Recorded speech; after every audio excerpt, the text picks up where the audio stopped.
Okay, we'll start. Good morning all. I can't really see the screen because there's a shine on it, so I have my computer here so I can try and do the two screens together. My name is Stewart and I work for Climate-KIC. Just in case you don't know what Climate-KIC are, we're one of the organisers of the event, and we're Europe's largest innovation organisation working on systems transitions in cities, states, regions, and with companies all across Europe and around the world. And we have a partnership with the Department of Agriculture here in Ireland. So if I overstep the ambition of Ireland here when I'm talking, I'll get reined in quite quickly. But I suppose that's our job, it's Climate-KIC. Okay, so that's Climate-KIC. So the session today, could do a quick presentation on the work we've been doing in Ireland over the last 18 months or so on carbon farming. And then we'll have a panel discussion with some of the members of the working group. And then we'll have an open Q&A for the last 20 minutes or so. Okay, and we'll have some, hopefully, interaction during the panel discussion through Menti and that as well. So have your phones ready. So what we're going to do is just consider the approach that we're taking in Ireland, identify the barriers and opportunities through the panel discussion, and some key recommendations hopefully that we can take out of this going forward.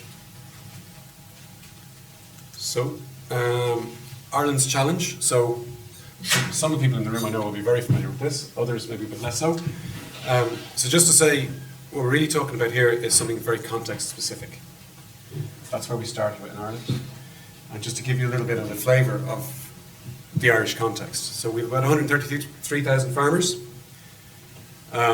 This is reducing over the last 10 years, by almost 5%. Over 65% of them are livestock farmers. So a lot of the stuff we've been hearing this week is about soil carbon and tillage and arable land in Ireland. It's about grassland and it's about livestock, predominantly. We export 90% of what we produce in Ireland. So just let that sit there. It's a lot. It's worth about, I think it was actually more than 17 billion last year, equivalent to 18 or 19 billion. But we've hit record highs in the last few years on our export value. So it's massively important to the economy as a whole, but to the rural economy in particular. So we have to hit that economic and the environmental bit. In terms of our emissions profile, 63%, so you can see on the slide there, 37, nearly 38% of our national inventory comes from agricultural emissions. So most countries in Europe, that's around 10%. So we're quite different than most countries. 63% of that is from livestock. So enteric fermentation, manure management. It's a big problem that we have to tackle.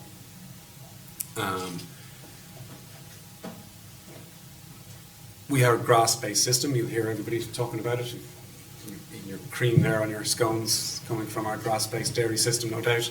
The butter that's in the scones, which makes them so tasty, is definitely from our grass-based dairy system as well. And about 67% of our land area is under grass, compared to, on average in Europe, it's only 19%. So we're very different. We have a very specific context in Ireland. And from the LULUCF side, we're a net source of emissions at the moment because our forestry sector is kind of maturing. So we're a net source there. So that's a little on the context. So Ireland's commitment under the Climate Action Plan. So in case you're not familiar in Ireland, we have mandatory 25% reduction targets for the agriculture sector. Each sector has its targets agreed. There's carbon budgets every 5 years, and we have to try and hit those. And the way we achieve those targets, or try to achieve those targets, is through annual climate action plans. So all the different departments and ministries come together and figure out, okay, what can we do to achieve our targets? So one of the things in the Climate Action Plan is to develop carbon farming as an enabling action to support emissions reduction and removals in agriculture.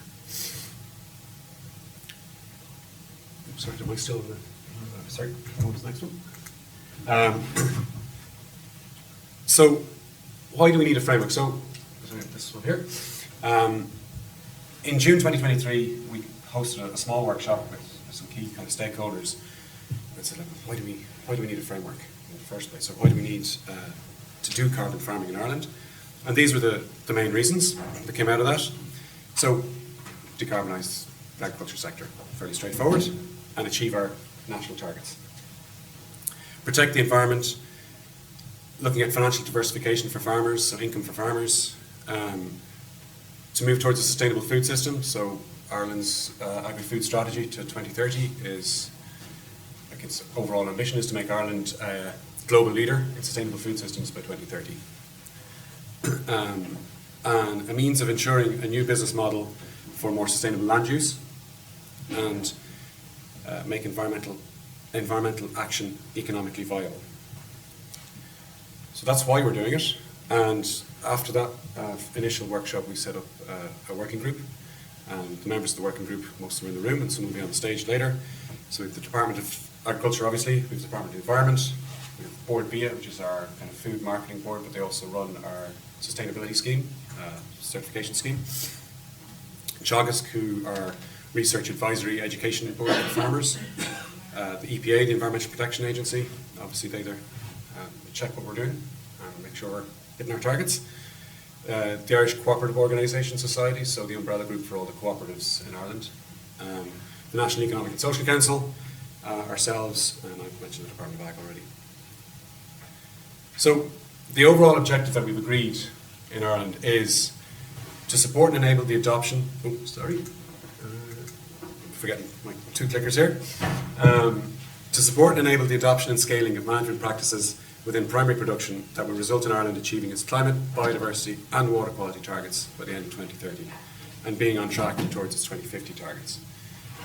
So again, the title of this presentation is a context specific. So you can see there we're looking at biodiversity, water, carbon removals, emissions reductions. That's the ambition, to do all those things. We like to be ambitious. We did a first public consultation September 2023, was it? September, October. And I could go through all the stuff that was put up, but I'm just putting up two main points that when we put that out, we mainly farmers and agri-advisors were the respondents in the main. And these were the two big things they wanted. Emissions, removals, biodiversity, water quality. So a holistic framework, and they wanted it long term. Again, probably no surprises there. But it's interesting that's been coming out quite a lot in the event this week, that it has to go beyond just carbon. So then we've done a huge amount of engagement over the last number of months. We've done bilateral consultations with all the different farming organisations. We've met industry, we've met everybody basically. There's not too many people in Ireland we haven't met at this stage. We're working on it, as well as attended this event last year, and we network across Europe and looking at policy, new policy exchanges and all kinds of things to understand what's going on in the world and how can we take the best of that and introduce it here.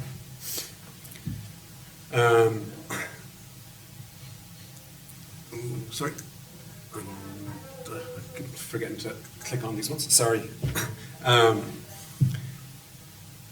We're also, members of our working group are very heavily engaged in the expert working groups on the CRCF, and obviously we've got the Department of the Environment represents Ireland on the CRCF, and we've got Teagasc who sit on some of the expert working groups, and we have ICOS sit on some of the expert working groups from a farmer perspective across European farmers. So we have lots of engagement and continuously looking at what's going on. So that's on the European side. On the national side, we have an awful lot of really brilliant building blocks in place here to make this happen. So Ireland has, I mentioned earlier, Orange and Green, which is run by Board BIA, which is our national sustainability assurance scheme. So we've got about 55, 60,000 farmers on that, and they have emissions data updated every 18 months for their farms. Not carbon removals, but emissions data. Okay, so we have that data, and it's to a very high standard. We don't have carbon removals data yet, but we have a national LiDAR survey. It's going to start in the next few months, I've been told, the last couple of days, which is brilliant. For biodiversity, we have our eco scheme through the CAP, and there's about 1 million hectares, I think, under that. And that looks at quality and quantity of biodiversity on a farm. So you get a percentage of the farm for high nature value areas, and then you have the quality of that through scorecards. And then we have, on water quality, obviously, we're the last country in Europe still with the derogation. So water quality is a massive issue, and last year we launched the Water EIP, which is brings together multiple previous initiatives that were going on around water. So it uses local authorities, identify at-risk waterways. Then they identify what is the most likely source of that risk. And if it's agriculture, they contact Teagasc, and Teagasc go out and they identify those farms and they work with those farmers to try and implement measures to improve it. So it's very targeted, but it's a national, we're working on, each cooperative kind of has catchments that they're working on, they're focusing on. So we have all of this data and information, but we don't have it all in one place at the moment, which is the next challenge. So recent developments then, so programme for government, you will have heard Bill on the first day. Carbon farming has been mentioned in the programme for government, so it's part of government priorities over the next 5 years. We're hoping that a second public consultation is going to go out soon on a draft document we've done around the principles for developing a framework in Ireland. And that will be closely followed by more workshops with key stakeholders, especially farming groups and farmers themselves. And DAFM have already had some funding opportunities early this year for proposals in with things around carbon farming. And so there's lots of stuff happening. Just to mention very quickly, these are the 12 core principles that we're looking at in Ireland. 10 of them are hugely related to what's the quality ones from the CRCF.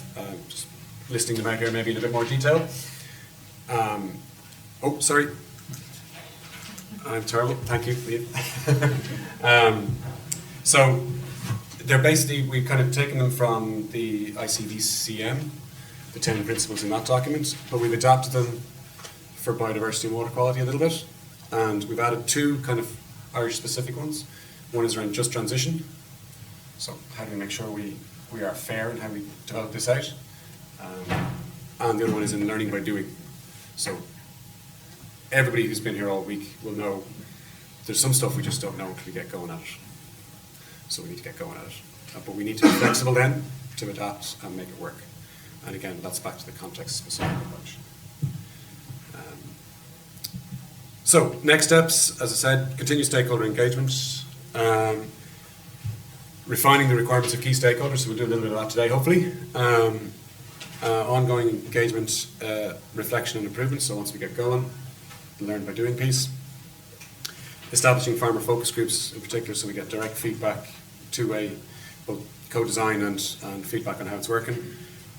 Defining an actual framework at some point, and then scaling it. How do we make this national? And that brings in things like, how do we build on the cap?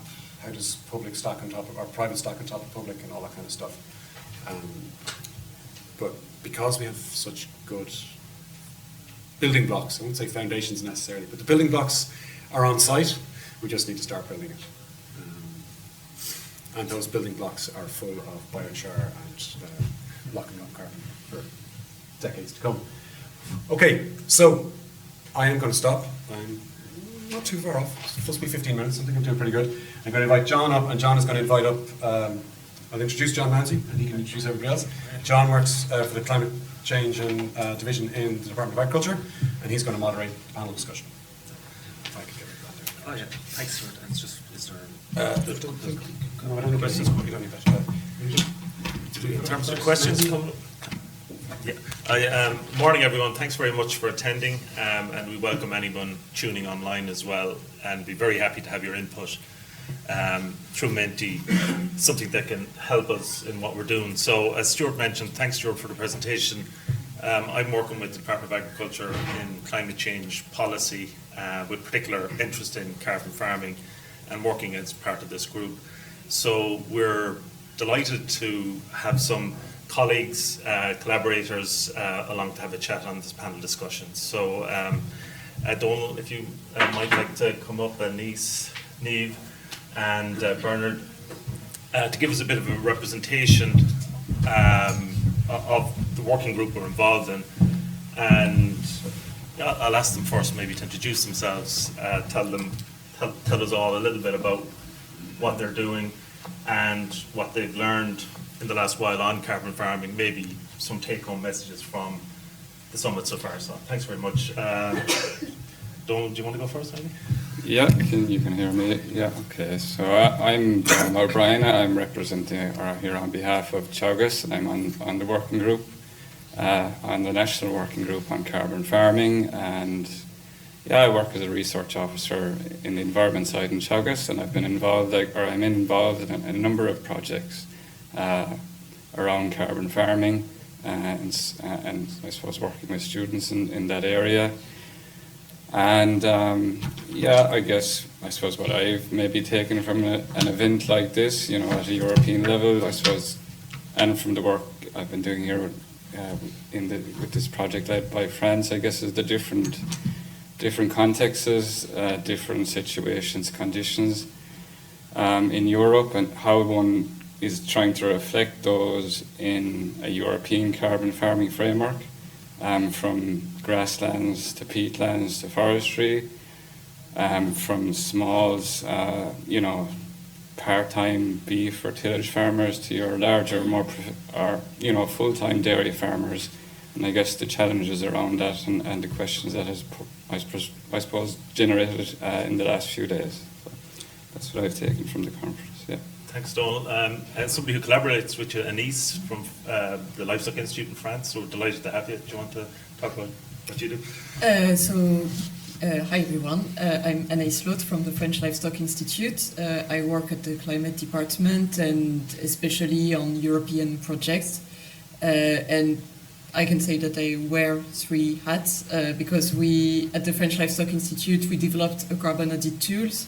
We built a method in the frame of the label Back Carbon for the livestock farms and in the frame of the live carbon farming project, which Teagasc also.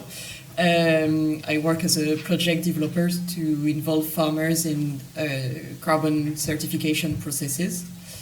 And what can I say from the summit?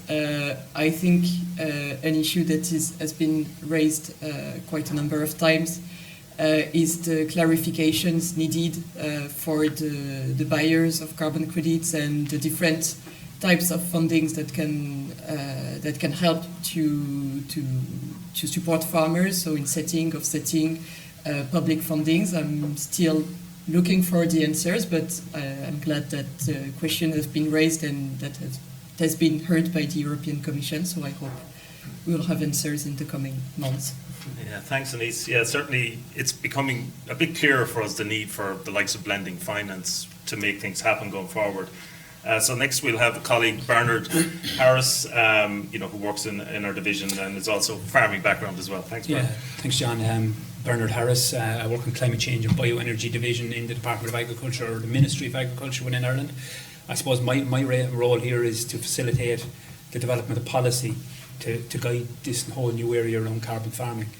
I suppose from two aspects. One is on a European level, engagement with the CRCF in relation to how it develops, both from the regulation to how the methodologies are developing and how they can potentially impact Ireland, and how they can facilitate Ireland in terms of implementing certain activities. Secondly, I suppose there's a commitment, and Stewart referenced it, around the implementation of our climate action plan. And carbon farming is seen as a potential enabler. I use the word potential because there is an opportunity there, and I suppose it's for us to harness and to identify how we can best develop policy that will suit Ireland's conditions and implement potentially long-term a policy whereby it will support our farmers, but also how we can engage with our farmers to deliver that. Okay, thanks. Thanks, Bernard. And I suppose Stewart had mentioned something we were interested in Ireland in particular around just transition, and somebody who knows a bit about that. Niamh, do you want to introduce yourself and talk about where you're from? Great. Thank you, John. So I'm Niamh Garvey. I'm a Senior Policy Analyst with the National Economic and Social Council. This is an advisory body, national advisory body to the Taoiseach and the Irish Government here. And we provide research, dialogue and advice. The Council itself is a multi-stakeholder body, so it has representatives from business, representative organisations, trade unions, farming organisations, environmental organisations and community ones together with government. So we bring together, I guess, lots of different perspectives from both civil society and government in giving that advice. And as John mentioned, I suppose we have done a big piece of work in NESC on just transition in agriculture and land use, and that together with work that we've done in the area of natural capital accounting and recent work as part of the land use review here in Ireland, I guess are all shaping our participation here in the work on carbon farming. Our sense, I guess, and is shared, I'm hearing a lot as well here, diversifying income opportunities and properly incentivising actions to reduce emissions and protect biodiversity, water are critical for transition. And I think from our perspective, something that is really important is that this issue of robust data and monitoring is key not just to carbon farming but right across. Whether it's our inventories, in our agri-environment schemes, in the wider shifts towards natural capital accounting and ecosystem services, all of them require, I suppose, a greater either level of data or integration of different data sources. And so I think investing in this robust data, integrated data, and the monitoring and reporting of that data is a bigger investment. It's not just, I suppose, maybe something that will benefit sort of carbon farming in a more narrow sense, but is a really important part of the wider policy system. And so I think it's a really valuable investment in that sense that can benefit both this work but the broader policy system. Thanks. Yeah, thanks very much, Niamh. To get to the Menti, have we Menti details there? Or maybe is it next? So we're going to ask a question through Menti if you in the audience or anybody tuning in wants to have a think about this question. What specific opportunities does the holistic approach to carbon farming create? So Stewart outlined in terms of, taking a holistic approach to, for example, on a farm, counting everything within the farm, generally speaking, and encompassing aspects like biodiversity, water quality, others, what you could in the CRCF would call co-benefits. We might argue they're more core benefits. So if you have any thoughts on that, we'd be delighted to hear. And while you're gathering your thoughts, I'll just have a little look here. Sorry. John, just so I might comment, I suppose, Yeah. in terms of how the EU CRCF developed over the last number of years, and the way it has expanded out in terms of removals, soil emission reductions, now for the inclusion of livestock emission reduction potentially by July 26. But also the significant signal around the sustainability co-benefit for biodiversity. I think that's very positive. From our perspective, we're trying to look at everything in the collective. I was at this talk this morning, and it's interesting. A lot of discussion on carbon credits, etc. But, in terms of environmental targets, we can't separate those out. They're all coming together. And if Ireland is to develop something from a carbon farming perspective, it needs to look at all these various credentials within it and see how we can facilitate something that can reward farmers, but also at the end of the day, from a national perspective, as Niamh said, it's to reflect that in inventory change nationally. Yeah, thanks, Bernard. And I suppose from farmers, we've heard it at the conference. It's great having farmers at this version of the conference having their say and, talking, let's be honest, about the bottom line, the need for value added. They need something significant to motivate them, and also talking about the needs or potential for market access. So it's reassuring to have their voices, and we're actively engaged with farmers on that line. In terms of looking at and I suppose farmers' perspective, I suppose again following up Bernard, or in terms of, what have we got from the engagement on carbon farming? Are they thinking, are we ready? Do they need to know more? I suppose I'm not going to speak on behalf of a farmer, but what I will say is, Stewart referenced, we undertook a public consultation back in September 2023. And it was an initial, I suppose, exploratory survey to get an understanding in relation to what farmers and advisors, foresters understand by way of carbon farming. What was clear to me, there was significant interest. We received nearly 700 replies, which is positive. We also took from the survey there was potentially a lack of understanding and knowledge in relation to the narrative that we were trying to progress, and that needed to be fixed. But also, I suppose the most important issue that resonated with farmers was the financial return in terms of any new initiative. And we spoke about CAP this morning, how it's going to align with carbon farming and the CRCF. The signal back from farmers is it's long-term investment in terms of 10 to 20 years types of activity. Now, that comes with its own challenges in terms of delivering that type of mechanism, because we know the CAP cycle doesn't its duration is only for 5 to 7 years. So, look, there's no doubt there are issues that I'm assuming are not insurmountable.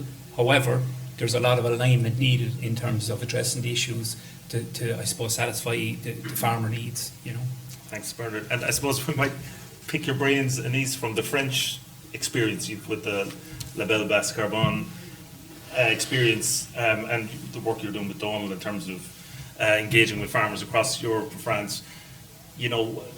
What learnings from the French system, the LBC, low carbon label in English, would you that you might be able to share with us? Maybe first of all, the economic aspect is really important when assessing the impact of the carbon farming projects. And what we see, and here I'm really talking about the livestock sector, not the tillage farms, because the context is very different. But for the livestock farm, we see that carbon farming is really an help to optimize the production systems, and at the end, it is cost savings.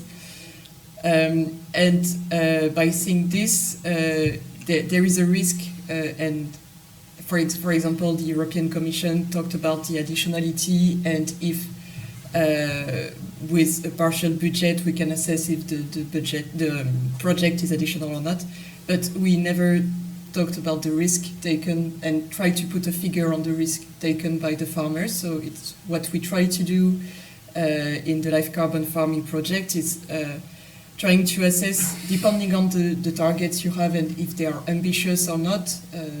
A very concrete example, but reducing the age at first calving by 6 months is a very ambitious target. If it doesn't work, what is the risk for the farmer and what does it cost? So I think it's really important to put a figure on the risk and not saying, well, it's cost saving for the farmers, so it doesn't need to be funded. Getcha. So I suppose we'll have a look at the word cloud to see what's kind of coming out. So thanks for the responses. Diversification seems to be the biggest one. I suppose from our perspective, I suppose we're thinking, it's nice to have diversification. I suppose again, on the risk subject, diversification of income streams could de-risk a person's business a little bit. And I suppose, have you any thoughts, Donald, from your work on the project, on things like diversification? Again, it's fairly evenly balanced, but that's one that's jumping out the most, I suppose. So on the diversification side, is it, John? Yeah, in terms of, I suppose, are you seeing, the projects you're engaged with, are people open to diversifying what they're doing? Farmers, landowners. Yeah, I just trying to think of the 2024 farms. I think the suckler beef farms involved in the project that we're collaborating with Anis and more countries in Europe, that there is more willingness even to plant hedgerows or look at maybe other measures, other things outside of maybe improving technical efficiency or productivity that maybe farmers were maybe less open to than they were before. So I do think that, farmers are maybe looking whether other opportunities are out there besides focus solely on production, Yeah, that's good to hear. So learning by doing a little bit, and I suppose what do you think, Niamh, on that? Is that heartening? Or Yeah, I think a lot of the words there really resonate, and seeing diversification. I mean, I think it's a really important piece of the Irish story. So I suppose, as Donald was just saying, I suppose diversifying away from maybe some of our, in some parts of the country, away from some of our traditional production focus, that payments for ecosystem services, which carbon farming can be a vehicle for, can help, I suppose, diversify income in ways into areas that are more environmentally sustainable, I suppose, by putting a value on nature in a way that there hasn't necessarily been a value or a return before. So I think that's really exciting. But it's also great to see results-based payments up there in the Menti. So Ireland has, I suppose, a good history, a good experience in the area of results-based payments through agri-environment schemes as part of the European the EIPs, the Urban Innovation Programmes, and a number of LIFE programmes. And as part of the Land Use Review recently, we just conducted some research into this whole plethora. We've quite a number of examples. And they've been really successful in achieving the results themselves, but in farmer perception of how easy and how pleasant it is, let's say, to take part in those kind of programs. There's a lot of positive experience by partners in many of those initiatives. And I think, I guess where it is at the moment is a sense of many pilots which are being scaled up now through the ACRES programme, but they're still at sort of a limited reach at the national level. I think something like the carbon farming framework is an opportunity for that scale up to an even further level, and doing that stacking that Bernard and Stewart mentioned, that, you know, stacking through our public payments, and then making opportunities potentially on top of that as an additional layer, private finance to come in. And some of the LIFE programmes have illustrated that as well. So the Wild Atlantic Nature LIFE programme, you know, it is demonstrating, I suppose, how you can bring different strands of financing, I guess, behind a sort of results-based outcome. So I think there's lots in Ireland to learn from. Origin Green, of course, has already been mentioned, in AgNav and so on. But I think there's lots that we have here that we can bring together under a more holistic programme. And stackable is a word I like, in terms of the idea of, you know, if you're in acres, which has been very successful, over 1 million hectares of land has come in under, but it tends to top out at maybe 7,000 or 8,000 euros per farmer.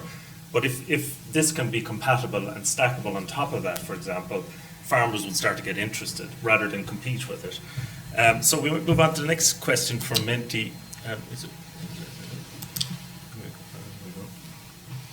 Apologies. Have we somebody to move us on? Yeah, thank you. All right.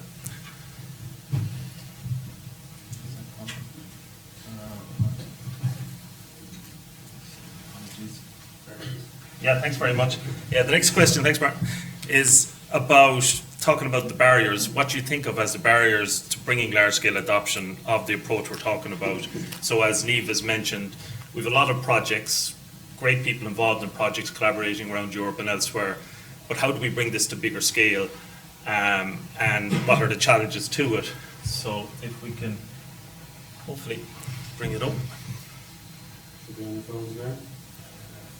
Lovely. Very good. So there's a list of different elements, and I might ask you to pick 3 of the most important ones. They're coming up.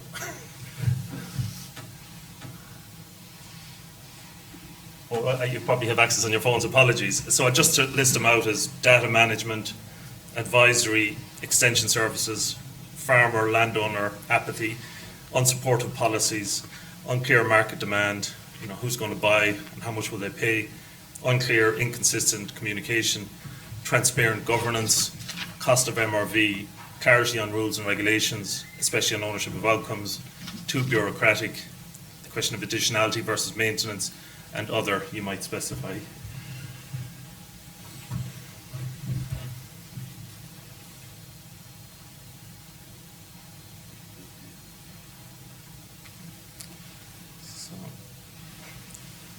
And again, sorry, we'll take advantage of the people who are up here while you're filling in your responses.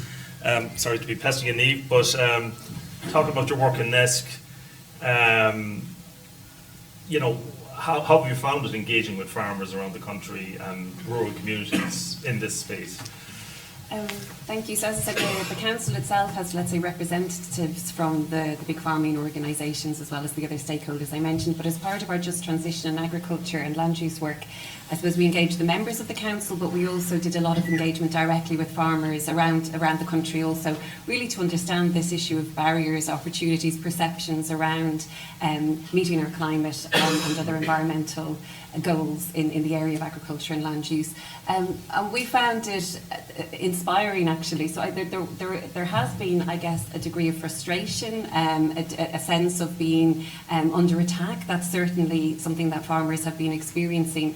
And I think what's more important, though, also is that when you get into then the details of the different types of measures that can be adopted, there's a lot already happening, there's a lot of interest, there's a lot of engagement, and where there are barriers, lots of really good suggestions on how they might be overcome. So while it can be a sort of a contentious enough space, the environment and the agricultural space, I really think that when you get stuck into the reality of the situation, there's lots of positivity and lots of opportunities, one of which is in this area of carbon farming and payments for ecosystem services. Fantastic. And I might ask you, Donald, thinking about some of these, again, MRV, monitoring, reporting, verification, is a big theme in the conference, and, things are moving along stronger in certain areas.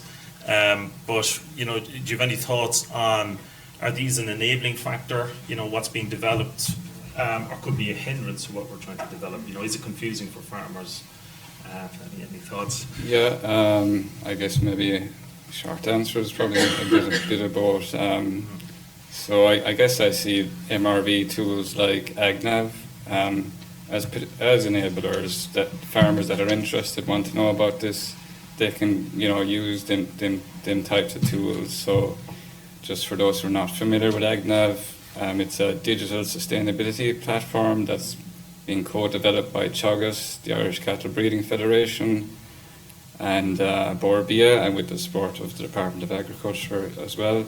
That provides farmers with credible or verifiable data that could be potentially relevant for carbon farming schemes or initiatives going forward. So it brings together, I guess, the Teagasc infrastructure or the ICBF infrastructure, Teagasc LCA models, and generates carbon numbers or sustainability metrics used for, I suppose, largely grass-based livestock farms up to now that have been quality assured through Borbia.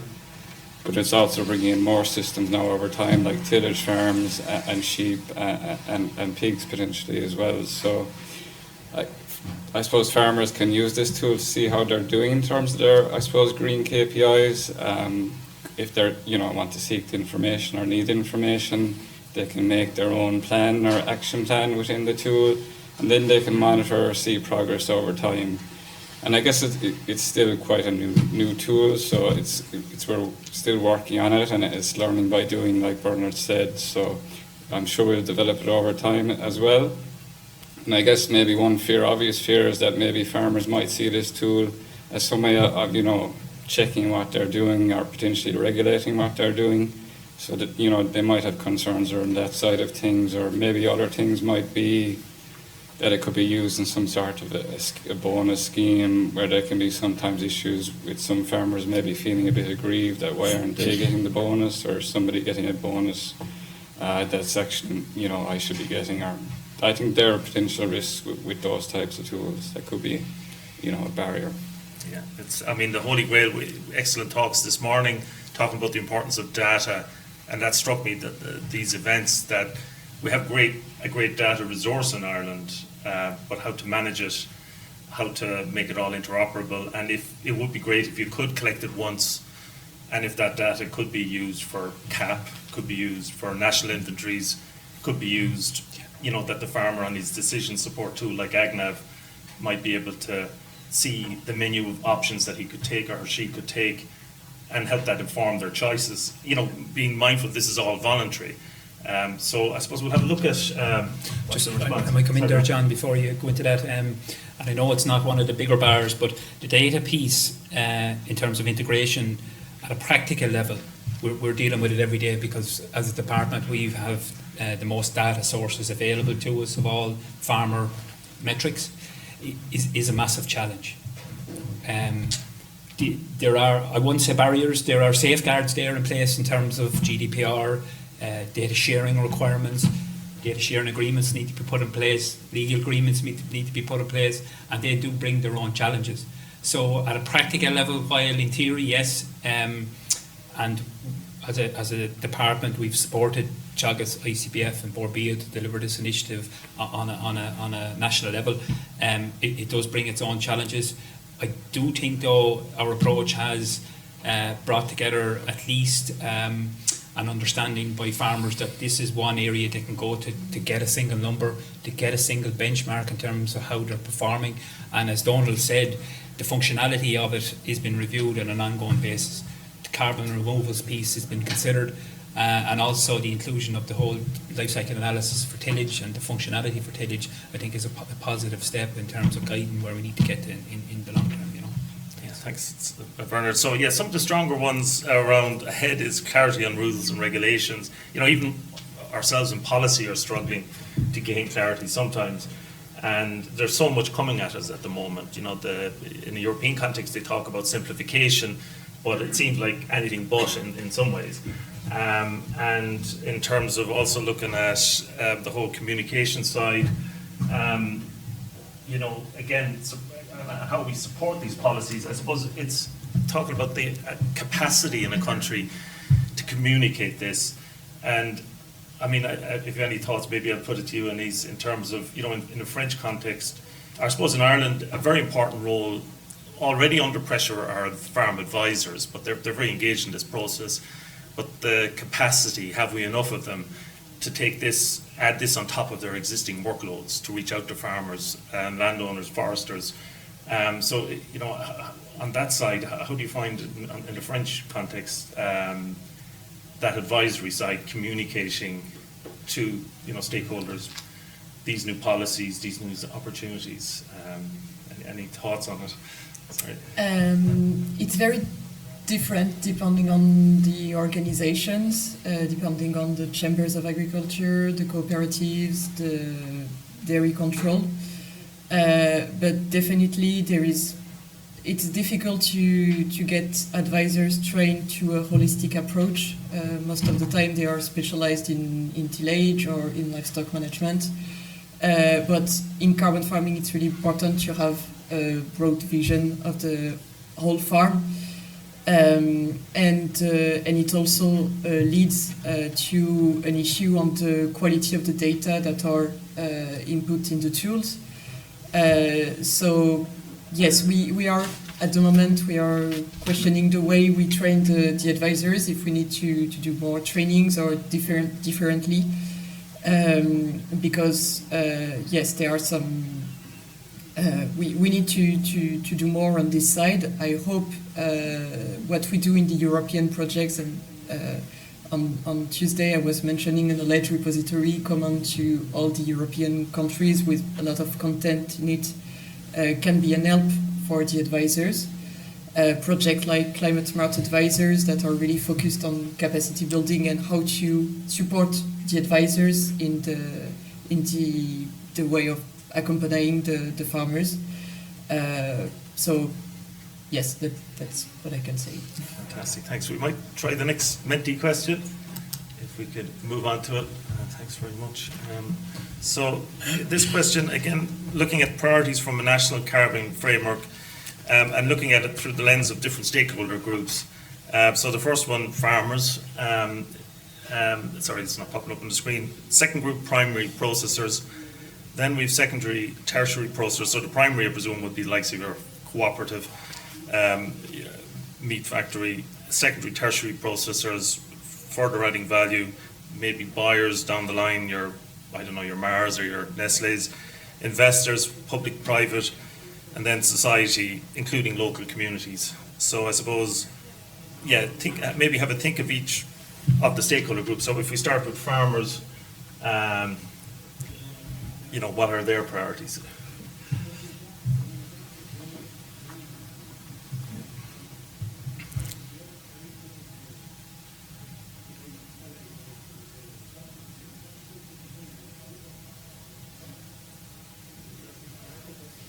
So I might pester you again, Bernard, while you're thinking of that. Just taking, perspective of, if you're a public investor, what does the Irish government need from this framework? What can it add?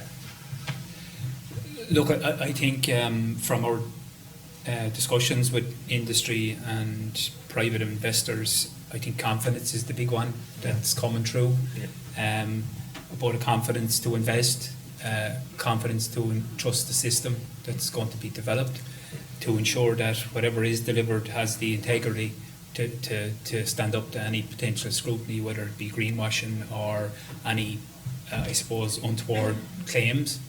And I suppose that's the biggest feedback we're getting from industry in relation to the development issue, Yeah.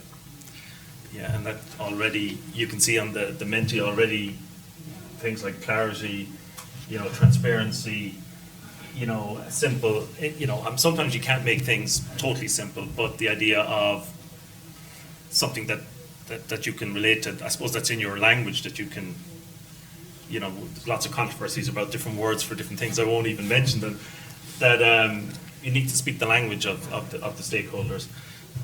So I suppose, thanks Bernard, I might go back to you, Donal, on working in European initiatives, from policymakers, scientists, as a scientist yourself, what would you like in the framework?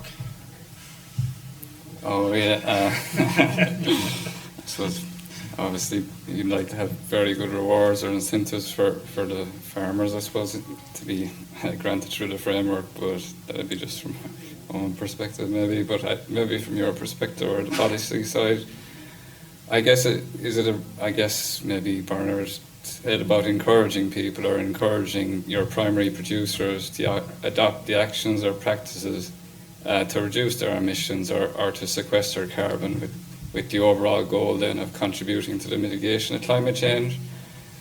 And how to do that then in a way, I guess, that's environmentally responsible, economically viable, and doesn't compromise other objectives like food security, social well-being, etc., and the wider sustainability objectives, I guess. So it's a big challenge, I guess, on the policy side to I suppose, do all those things. And I guess another thing maybe that we've spoken before about is on the additionality side, I guess showing that these things are going above maybe the standard practice or standard activity in your area. And as well as that, I guess, is there actually a need or something to encourage some financial incentive needed to, get that additionality? I think these are things I've taken away from the frameworks and our own work. And then on the scientific side, I guess, surprised that maybe around guidance or clear guidance on baselining, how to establish baselines, how to quantify the impact of carbon farming practices, I guess is always a question then. So maybe on my own side, looking at soil carbon, I suppose questions around, is it necessary to do field measurement? Is modelling sufficient? Is it a hybrid approach? I suppose what tier, or I know getting into jargon now, but how detailed does it need to be? Is it, basic, simple approach you're looking at to give indicative figures at a broad scale, or are you digging down to advanced tier 3, complicated models or measurement? And I suppose the costs associated with doing that and what are the benefits? And I guess then, I suppose, I think that's maybe no surprise. Scientists like to have data, lots of data, to prove things, and they can stand over what we're actually doing then, That's brilliant. Thanks. So have we moved to the second one? Primary processors. So again, it seems to be consistent, thanks on, in terms of transparency, reliability. The word trust is very important, particularly in our engagement a year and a half ago with farmers, stakeholders. Trust was the big word. Sometimes it can be damaged, and you have to repair it, you have to earn it. So clarity, simplicity again, where you can, low risk. I mean, again, risk is an important thing to factor in.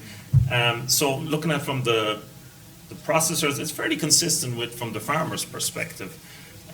So we could probably, has anyone any thoughts on which relation? I suppose echo what was discussed this morning and over the last number of days around the industry perspective on this. It's probably still unclear, given we have an omnibus regulation published a couple of weeks back around where CSRD, CSDDD sits in terms of their commitments from industry. There are STBI targets there from a scientific perspective that need to be considered. So I do think certainly an ironing out of some of those key criteria that are common and facing industry would be good to at least inform how we can develop the policy in this area, especially in terms of if that public-private type investment is needed to deliver this, where will it come from and where will the commitment be from the various stakeholders in it? You know? Yeah, because there's almost a little bit of a vacuum in some ways that as methodologies, regulations are finally getting resolved, you know, farmers, different groups are being approached with different value propositions, and there's a lot of confusion out there. And, you know, you could be a farmer aligned to a co-op, but you may not want to be fully aligned if you are potentially going to generate some income. You may want to have the freedom to go elsewhere with your options. So, you know, your secondary processors, your tertiary processors have their CSRD requirements, etc. You know, and I suppose farmers need to understand the system and to get the best value for themselves out of it. And we're still pretty much consistent, I think, is it fair to say, transparency, trust, yeah. So I'd say we could jump down to the final one in terms of society at large, communities, their priorities. So I might go to Anise for thoughts on this area. Forgive me now, I'll have a look for the question. You know, is this a surprise to hear, you know, words like this, transparency, trust, people looking for simplicity? Has that been your experience? I completely agree. Yeah. Because well, we work with the different stakeholders. We work with farmers, and when they have like cooperatives asking for data on their carbon footprint with no information on why they need this data, to what purposes, they just don't understand and don't want to give this data. So transparency is very important for the farmers. And we also work with processors, for example, luxury companies using leather. And here, so it's the first time we worked with this type of company. It's not agri-food companies, but we need to put an allocation on what is the carbon footprint for the very specific product, which is the leather. And here again, we need to be very clear on what is going in the agri-food chain or what is going to the leather chain. So here again, we need methods to be very clear on the carbon footprint for the different products going on the farm. Fantastic, perfect. Yeah, that's very important. So I think we're getting a bit of a good response from the general public point of view. And a little bit different, consistency, return on investment, credibility, clarity, trust, again, is fairly primary there. So, yeah, I think we're making progress. Are we almost getting to a stage? One more thing. Was there another? Society in general. Society in general, apologies. Yeah, I think, or is that up here? Are those responses to the society ones, Stewart, I think? Oh, sorry. Apologies.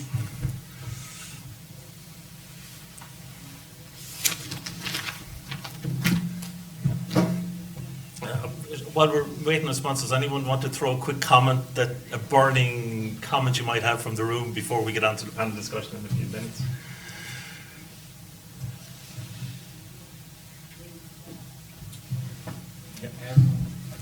It's a question, I suppose. There's been lots of talk about kind of blended finance models, additionality and things like that, and I'm wondering if there are any examples, either in an Irish context or a French context, where both public and private finance have been implemented within the rules of additionality, like so income from the cap or any other scheme and credits of some sort at the same time. I suppose, just in the discussion this morning, there was reference to agroforestry as an area which is funded through CAP for, I suppose, planting your trees and setting it up, and the methodology has been developed linked to the CRCF.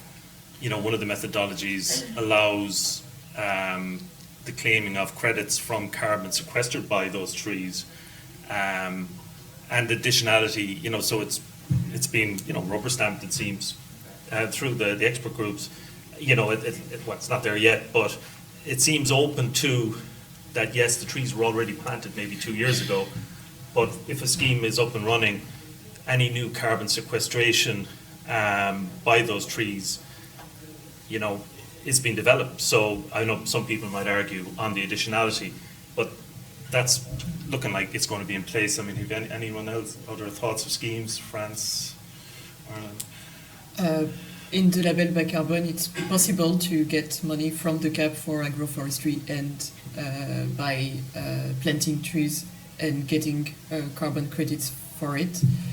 And I don't have examples of funding for the same type of credit, private and public. For the moment, we do not have this kind of fundings in France. And to be fair, it's limited in terms of what we have. Now, we do have a wood and environmental fund, obviously is co-funded with industry and public investments. So I suppose it's a starting point. It's not a perfect model that would reflect where we need to get it, but certainly is something that has been developed. And it's interesting from it.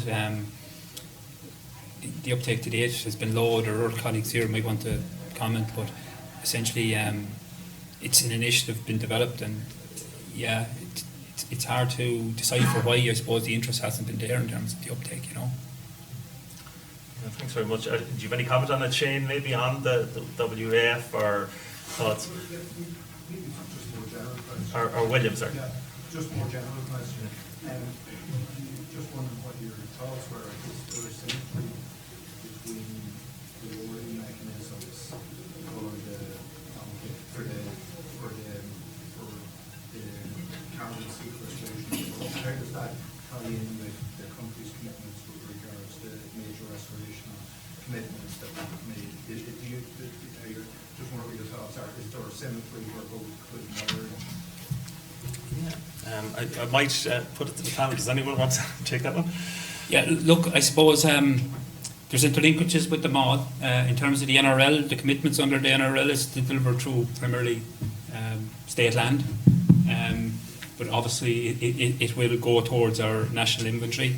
In terms of removals themselves, it all goes to the national inventory, essentially. So if, as you know yourself, and I think I was referred to in a couple of slides, any removals, soil emission reductions, and potentially livestock emission reductions in the future, any changes in those inventories will be reflected at a national level, because agriculture lies outside any compliance market per se. So I suppose to answer your question in short, there's symmetry that they all have to meet their own individual targets. Yeah, thanks, Bernard. I suppose we can have a look at the last Menti on the public, if that's okay. We can get back to the panel discussion. So, yeah, again, this is interesting, the different priority from the general public. Biodiversity jumping out, no greenwashing, which is ecosystem services. Again, not greenwashing, sustainability, transparency, simple language. So, just transition. So, you know, it just shows you, I suppose, the general public, you know, are very sophisticated nowadays, and really do interrogate these new initiatives, and, you know, and put them under test and scrutiny. So, Niamh, would you have any comments on that? Is that yeah, for sure. Yeah, I think from a sort of society at large perspective, I mean, it's not surprising. I think it's important seeing there that environmental integrity in this broadest sense, not just climate action, but biodiversity, I put water quality and so on in there as well, are important to us. And I think that's a welcome element of Ireland's approach in this area, that we are seeking a more holistic approach that is taking biodiversity, water quality, etc. into account, not just as sort of co-benefits, but as core things that we need to achieve. And I think this reflects the fact that in the past, you know, activities such as tree planting have happened in the wrong place for the wrong reasons, with negative results. And so it's really, really important that we have this broad sense of environmental impact, as if carbon farming is substantially going to, I guess, change the incentive structure behind the kind of activities that we're doing on our land, it's really, really important that they, I suppose, that they have this wider perspective in mind to avoid sort of unintended negative consequences. So I think that's really, really clear coming through there. I think it's also kind of interesting when we get to the issues that were here on the barriers, the additionality, but also, recognising maintenance is really, really important. And I think designing this from the perspective of the societal good, farmer livelihood, sort of designing it with the sort of data needed for all of our obligations is really, really important. And maybe designing for market actors is almost the cherry on the cake rather than the fundamental design piece. So I think taking in things like the incentives we have for maintaining existing biodiversity or existing soil sequestered is really, really important. Yeah, and that's we could probably, can we nearly go to the floor, do you think, Stewart, to be on the... Just if you have a question, stick your hand, because we're live streaming, so if you need a mic, so people online can hear you. Do you want to join it up here, Stewart, or are you happy going around with the mic?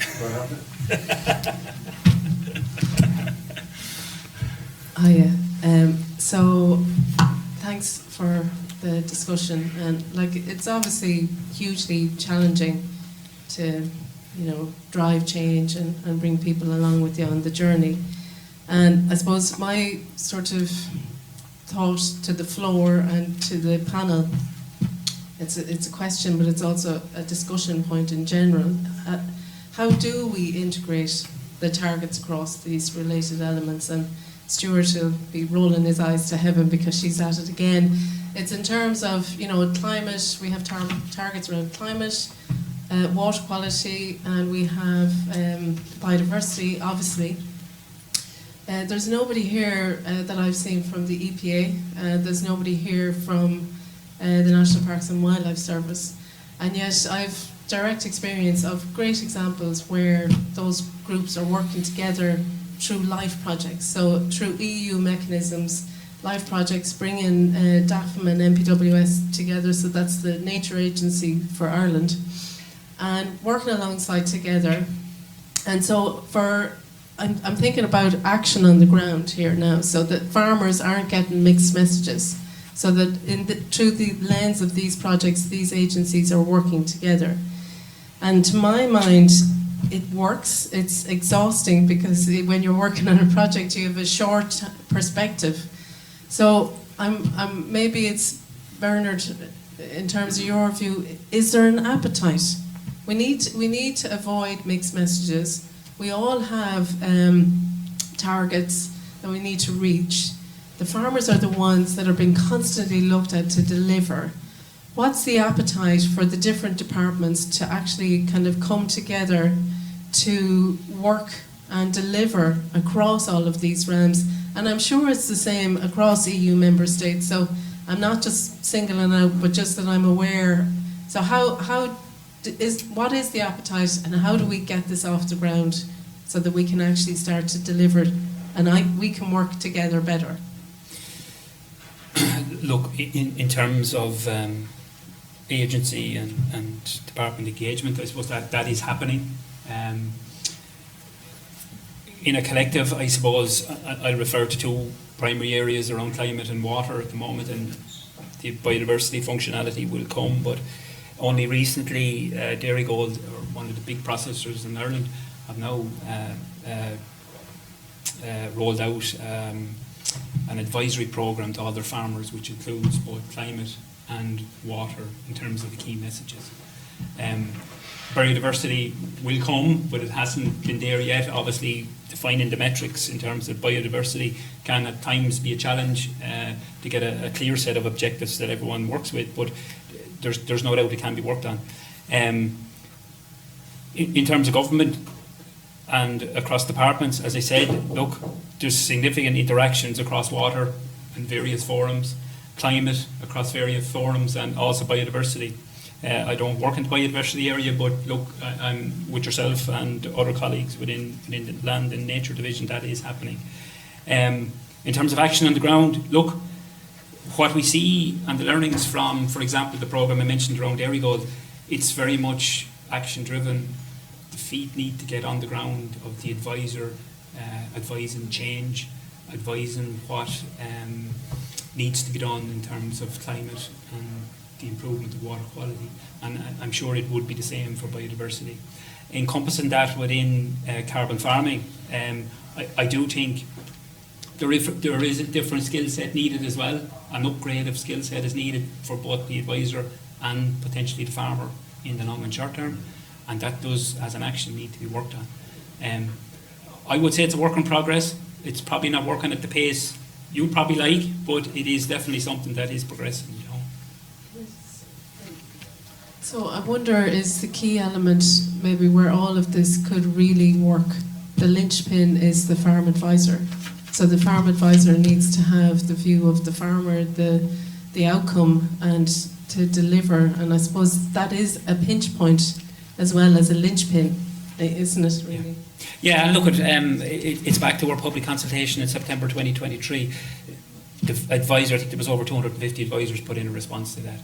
And call a spade, they're keen to engage. They want to engage. But they acknowledge we're limited in terms of, from an Irish perspective, we've about 800 active advisors in Ireland. We've a myriad of different schemes, such as CAP, such as private schemes, such as the likes of environmental schemes. So there's a pull factor in terms of other business areas. So the core aspect of advice does need to be enhanced. I suppose it's an area we've identified we need to engage with them, and there's no doubt more resources are needed in that area, but at this point in time, I suppose all I can say is we can progress the action and see how it develops, you know. Very good, thanks very much. Oh, do you want to? Apologies. Yeah, no, just it's great to hear the LIFE programme is mentioned there, and as I mentioned earlier, the LIFE programmes and many of the EIPs have, I suppose, at their heart, they're results-based programmes, which is, in a sense, what a carbon farming, it's the results that we're looking for, the outcomes that we're looking for. And I think in a review of those, what really came out, yes, is the key role of the advisor, the farm level advisor, but also supported by these multi-perspective teams, so with expertise in the area of ecology, of GIS, spatial mapping, these kind of things, so that you're bringing together the the on-farm advice with the kind of assessment of these landscapes of what are the very particular activities in that particular context that will have the biggest impact. So it's great to hear that. Thanks very much. And I suppose, and again with the CRCF. Oh, sorry, Don, sorry. Yeah, apologies. Just on maybe what Nia was saying there, I think we're probably doing a bit of that in Teagasc through the ASAP programme, the sustainability programme around water, and working with DEP, I suppose, information on the PIP maps or potential impact pollution maps. So that's happening on the ground, and people are, I suppose, targeting or focusing on areas where where there might be some challenges. Maybe I'd just come in on that a little bit as well, because I think it's very easy for us to kind of say what's not working and what isn't there, but there's a huge amount that is there. And I think the Water EIP is a really great example of something that's evolved from small enough funding to being something that's national. It's all the co-ops are involved, you've got the local authorities involved, and it's a very well structured intervention to target water quality issues. So that's really good. We've had discussions about the advisory piece. There's no one thing here that's going to solve it. There's lots of things. And it's not about having one advisor necessarily that's going to know everything and be able to tell you everything. It's about being able to know who is the person I talk to if this is what I'm working on. And for me, it's around the data management to say, like, look, we've got 50 farmers here who all got this issue. And then we've got Lorcan there who can solve it for them, or give them ideas for how to solve it. So let's connect them up. And in this day and age, that's where we need to get to, is to be able to, like, we've all got a similar shared problem. Maybe you two over there are doing something different. You find someone else to help you. But us three, we can work together to get it sorted. And I think that's where we're moving towards, but we're not there yet. And I think in terms of we just need a bit more clarity on what is we're measuring, so that we can all just say, okay, these are you saw it on the slides there, clarity, transparency on all of them. Communication. There's a huge amount of knowledge and information flying around at the moment. We need to simplify it and say, this is what we're doing. And I think we're nearly there in terms of getting the clarity. But you have to peel a lot of layers off the onion before you get to realise that the onion was actually fine as was to start. But I think we're getting there, and it's everybody figuring it out together. In terms of my perception, certainly on the ambition and the direction of movement, the ambition is there to do all this. The pace is more difficult. I think that's, and maybe that's a commitment issue or whatever, I don't know. But I think that's the bit. But there's an awful lot of conversations to be had, and these things do take time. And you've got to go back and you have the same conversation with multiple people, and it goes back and forth and back and forth. But that's necessary. And you can't just do something. There's a lot of, if we had 100 or 200 million tomorrow, we'd still have to have a lot of consultation to make it work. That's the kind of point I'm trying to make. It's not that money is the be all and end all here. We need to do it together, and that takes time. But I think we're getting there. Sorry, I'll stop talking. Yeah, thanks, Stewart. Anyone? Yeah, we'll take this. Thank you. Just want to reflect on something that Donald said earlier in terms of perhaps looking for solutions that might give us 85% of the answer, for example, but are scalable and affordable. So what are the rest of the panel, what are your views in terms of perhaps not striving for perfection in terms of granular farm data, but looking for solutions that give us, say, 85% of the answer so we can crack on with stuff?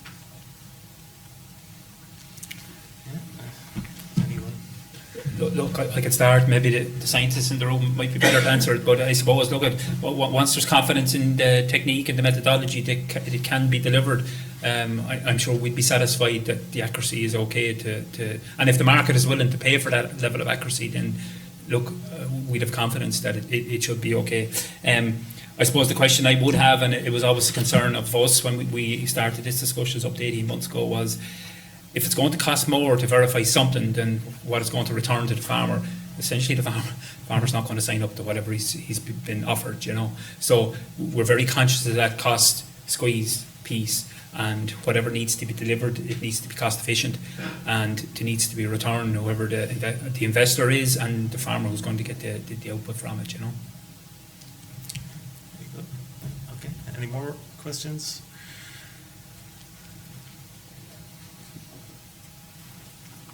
Thanks. Jane Shackleton. I'm an organic beef farmer in County Cavan, and I think over the past few days it's been mentioned a lot that farmers need to be at the core of this conversation. Myself, I'm looking for opportunities, and I don't see any at the moment in terms of practices over the past 30 years. We've been organic, we have agroforestry, we've forested a third of our farm. We're hitting all the Teagasc performance on our beef herd, all those targets.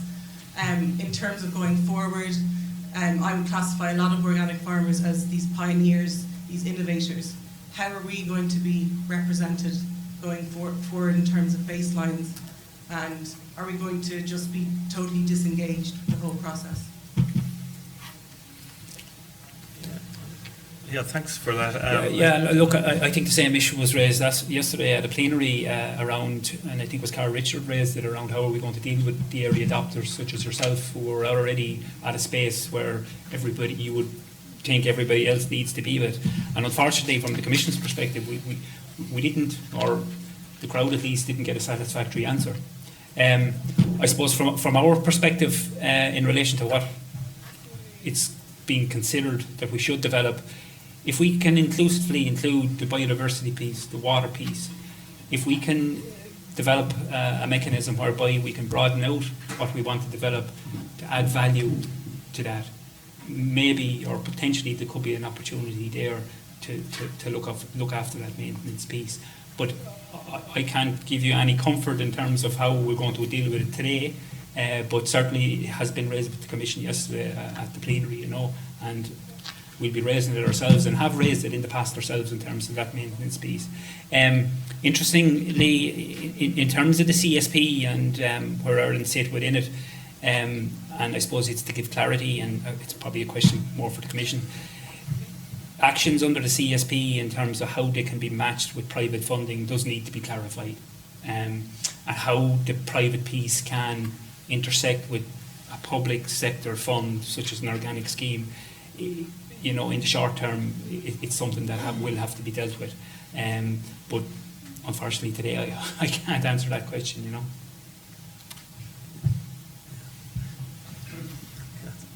Hi, Brian. Just on before this lady, the previous comment about measurements and actually cracking on with work, we'd just like to make the comment and probably reinforces what Bernard said. I think it's very interesting that the investors that will finance the climate farming initiatives, the biodiversity initiatives, they measure their climate impact, their carbon footprint, their environmental impact, and generally they use a standard, something like ISO 14064, something like that. And it's not an exact standard either. So as they arrive to invest their money in what Irish farmers could be selling, and once the measurements are done to an equal level of scrutiny, that they do their measurements on in their own business, I think that they're satisfied to invest their money at that stage, and they don't. Their measurements aren't done to a absolutely exact standard either. So I think that that's a really good gauge that if the voluntary carbon credits that are being offered are measured to an equal standard to the buyer that measures their climate impact, I think everything is fine and we're quite happy to invest in it, exactly as Bernard said. So I think there's no reason, that's not an obstacle to push on with progress immediately. Yeah, thanks very much, William. And I suppose, again, as mentioned by the lady near you, that I suppose we need to safeguard against perverse outcomes. You know, we've heard stories before where people have cut down ancient woodland to plant trees under new schemes, under the auspices of carbon farming. So we have to very much safeguard against any perverse outcomes in whatever we develop and design. Any more questions, or Stewart? Maybe just a quick comment, just to say that there's not, you know, we're talking about carbon farming, fair enough, but there's not just one way to get paid for ecosystem services. You know, the state has been paying farmers to try to change behaviours for years through CAP.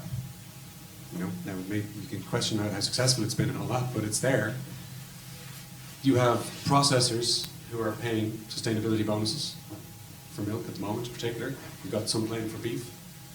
So there's lots of ways for getting paid for these things. It doesn't necessarily have to be some Google or somebody coming in to pay for ecosystem services. There's mechanisms there for doing it already.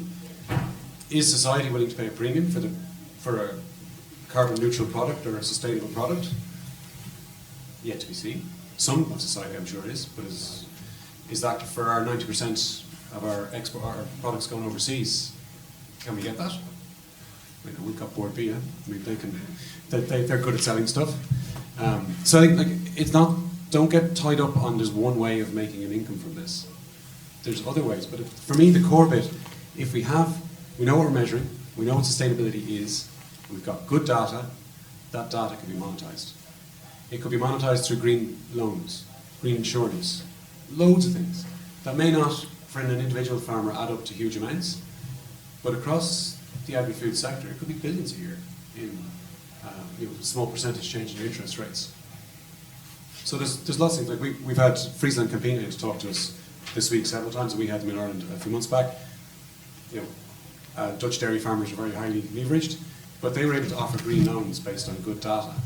And those green loans are worth an extra €3,000 a year on average to a dairy farmer in the Netherlands in savings, because they're showing that they're moving towards sustainability. So there's lots of ways to get value once we get the mechanism in place for the data. And then we can figure out who's going to pay, how we pay it, make sure the public and the private can stack on top of each other, so the public maybe pays for maintenance. I'm not making any commitments on behalf of the public first here, but there's different ways of looking at this and working it. But for me, it starts with what are we measuring, make sure we have good data, it is interoperable, and then we can drive on. So that's me speaking, not the Irish government, because they can speak for themselves.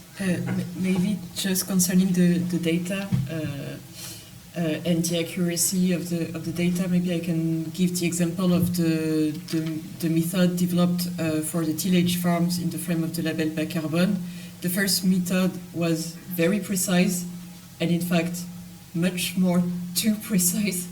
And it was not impossible to implement, but very difficult to implement because the data required, there were too many data required, and the yearly assessments with a lot of complexity. And today they are updating the method to make it easier for the farmers and the advisors to put it in place. So yes, there is definitely a limit to having a method very robust, very precise, but not implement. It's very difficult to implement. And was there any challenges, for the early adopters of that method? When you updated the method, I presume they were not disadvantaged. No, in that case, when there is an update of the method, we consider the first version of the method if it's the one that is the best for the farmer. Otherwise, we took the new version. So it's okay. Yeah, that's been probably the biggest question we've had from engagement with farmers is, people, because often the people who turn up at these events are interested, engaged, are early adopters, and that cohort, how do we look after them? Because it's still hard to get satisfaction from the CRCF, even though the Commission, in fairness, talk about trying to reward early adopters. It's not obvious yet that they are being facilitated. It's a difficult one. Have you any more questions, burning questions? Catherine? Yeah, I do. So I agree fully with Stewart. Has a very much of a glass half full perspective, and that's the way we have to go forward. And I work with a lot of people here. I'm just wondering, as sort of an outsider, and so I've worked a bit on ecosystem accounting. So at a national level, EU member states have to develop ecosystem accounts, and that's a statutory obligation now in Ireland. So we have to develop accounts where we know where our ecosystems are, we know the condition that they're in, and we can also develop carbon accounts. So the Netherlands have done some pioneering work on developing carbon accounts to inform actions about where the farmers would take action, to highlight the hotspots from an emissions perspective. So that same framework can also be used to inform actions for biodiversity and water. And one of the things, everybody's sort of aligned, that we're doing bits and pieces in different areas, and that speaks to me. It's been mooted as the way to track the changes for the nature restoration law. I wonder, is that a mechanism that we could align accounting for change over time, prioritise areas for action, and also that it speaks to national targets, EU targets, and that the companies, importantly, can take that and squeeze it through the CSRD mill, which is about the area of impact for biodiversity, drivers of change for climate. So this, I'm just putting this forward. It hasn't come up at all in our discussions, and as a sort of an idiot on the outside, I put myself forward. Has anyone thought of this, or has this come up in your discussions? I should say I did mention that in my opening comments. I think maybe you give me time to do it after the first. But yeah, because I think what I was saying in my opening comments is that the data piece is at the absolute heart of this. But I was underlining that data piece is needed for many different areas, and something like natural capital, the ecosystems accounting, which, as I say, we have an obligation to do. If we have the core data and we can use it for many different functions, it's an investment worth making. But I know Bernard's also been talking about, I suppose the range of data sources we have and some of the complexity around data integration and so on, which I'll defer there. But absolutely agree that I think there's a huge opportunity for many different policy areas for sort of the robust integrated data in these areas. So glad that you raised that. Yeah, and I know Keen White's project, Farm Credit, is looking at ways of interrogating disparate types of data using AI technology. So it's not beyond the bounds of reality. But it could just remove a lot of this administrative just weight of, oh my gosh, we have to report on so many levels, and there's one accounting framework that could be the one ring, it could be that, ultimate goal to just save us all from administration. I thought you were going to say save us all from Mordor. Just when we did speak to the CSO guys who are working on the National Capital Accounting, and the data sets they use are not the best because that's all they have. So we're reporting to the highest standard we have at the moment, but they were very encouraged by what we were trying to do with Carbon Farm, and we hope to do with Carbon Farm because that will provide better data. And obviously we've got, well, I don't want to be announcing something that hasn't been officially announced, but I was told the other day that the National LiDAR survey is going to start soon enough, that the planes have been hired for the next 8 years or whatever. So hopefully that will give another layer of really brilliant data that we can use. But we have, Bernard was saying that DAFM has fantastic data at its fingertips. It's making hard it. To get it though. It's making, yeah, but it's not coming through this freely available platform, so it's difficult. Not yet. Yeah. No, I know this. Don't tell me it is. Well, look, it's difficult, and I think I raised it earlier, I think, prior to when you came in, and it's something we're very conscious of, and within our own department, we have now a dedicated data analytics unit that are dealing with these issues. So, look, very conscious. There's wider data sets needed by, for example, EPA to do their water quality work, for example. Data sets required, by example, for Teagasc to deliver on AgNav functionality. So, unfortunately, everybody is requesting broadly the same thing in different forms and different times, and it's, from a resource perspective, it's not easy at times to manage, unfortunately. Yeah. We need to get the resources in. Very good. Any last question before we wrap up? Yeah, I think we're okay. So again, I'd like maybe everybody a round of applause for the panel.